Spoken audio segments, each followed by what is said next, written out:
Plus, we've got the gorgeous Shane Lynch. He's going to be in the studio telling us all about why he's launching his own underwear range. And he's going to be modelling it too. Oh, good boy. It's time now to meet tonight's guest, celebrity all-rounder Shane Lynch. We've seen him belting out ballads at Boyzone and ripping up the racetrack in his rally car, but that is not the end to this man's many talents. We'll be finding out what Shane's up to now in just a moment, but first, take a look at this. Shane Lynch rose to fame after joining Boyzone back in 1993. Over the last 18 years, the Irish boy band have notched up 6 UK #1 singles and sold over 20 million records.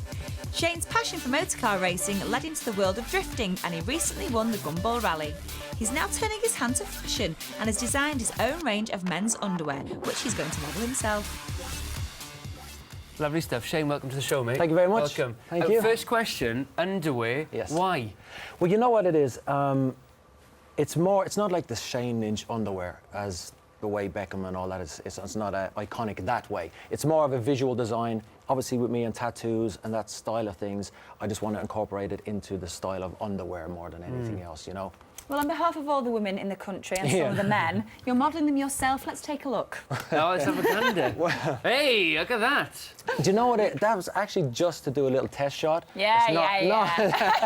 Honestly, not necessarily that's going to be anything to do with a campaign or anything such. But when me and the boys were on tour, that was just one of the visuals that came up. It's one of the things you do. Yeah, you know, just one of those things. What goes on tour, isn't it? Yeah, that's it. So, are you going to model it yourself? Are you going to have somebody else in, or...? No, yeah, I'll definitely have somebody else in to actually do that. Oh, don't be a spoil sport. No, you know, but it depends, because it's got a whole tattoo theme. I've also got some fragrance coming out as well, which is a male and a female perfume. But again, it's not going to be based on Shane Lynch. It's all on a visual kind of tattoo scheme. So it's all kind of got to tie together. You've got a lot of tattoos. I was just looking at them now. We discussed, which is the most painful part. But how many have you got roughly?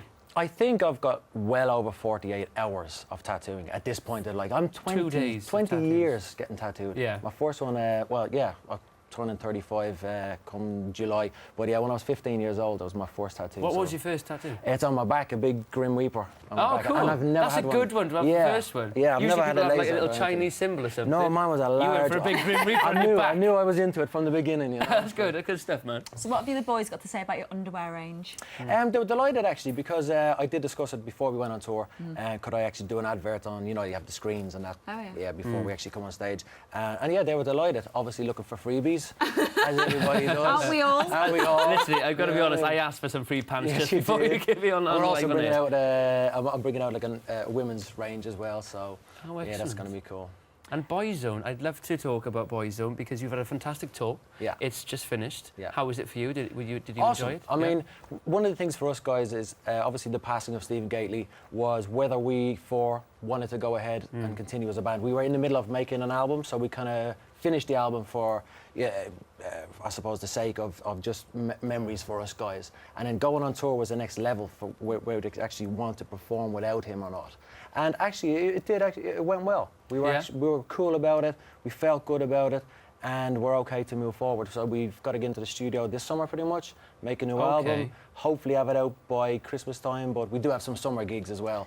So, you guys, there was a big hoo-ha in the press about you guys and Louis falling out. Is this true or not true?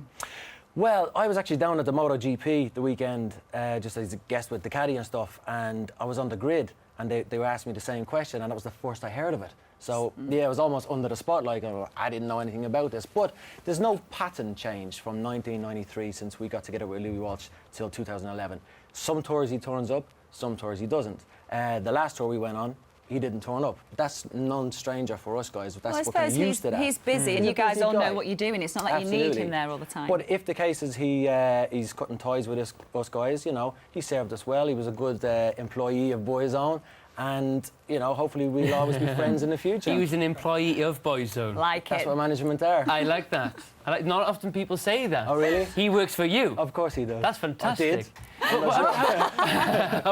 So how do you feel about when he makes these comments? Did it make you angry still? No, again, no stranger pattern for Louis Walsh. He's a great man for stories, be them good, be them bad. You know, he'll slag you off in the paper one day, beat you for lunch the next day and say, oh, you know, I didn't mean it. You know, he's just he's a great character. He's I done love that Louis. to me once or twice. Has he?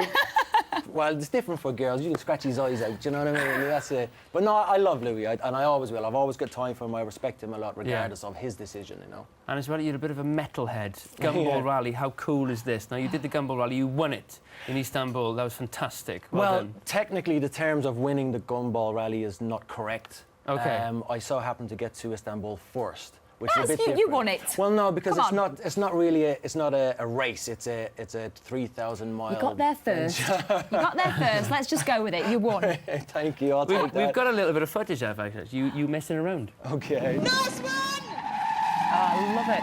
Guys, he wants to see your hands in there. This is fantastic. So how can you do that? I don't know how to do this. This is drifting, isn't I've it? got a little Yeah, Ford that's Clio. the truck I won in. Actually, that's my own truck, which is kind of a drift truck.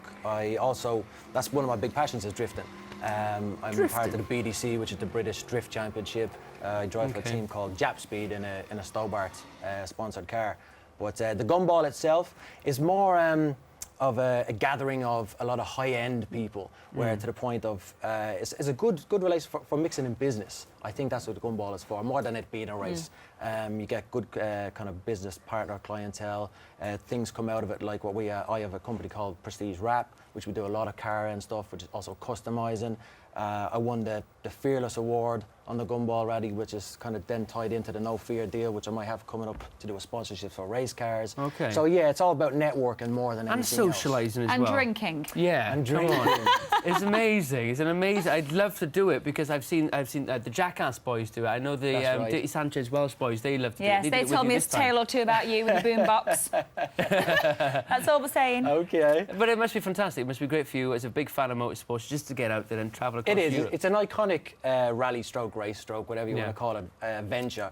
And to do it, put the stamp on it, got there first, you know, it's an amazing achievement. It really is. Thank you so much for joining us My today. pleasure. Always Yeah. a pleasure. Thank Good luck you. with the See pants, you. man. Thanks very Take it much. easy. Send you some Send them my way. Send them my way. Keep it easy. Right, we've still got lots more.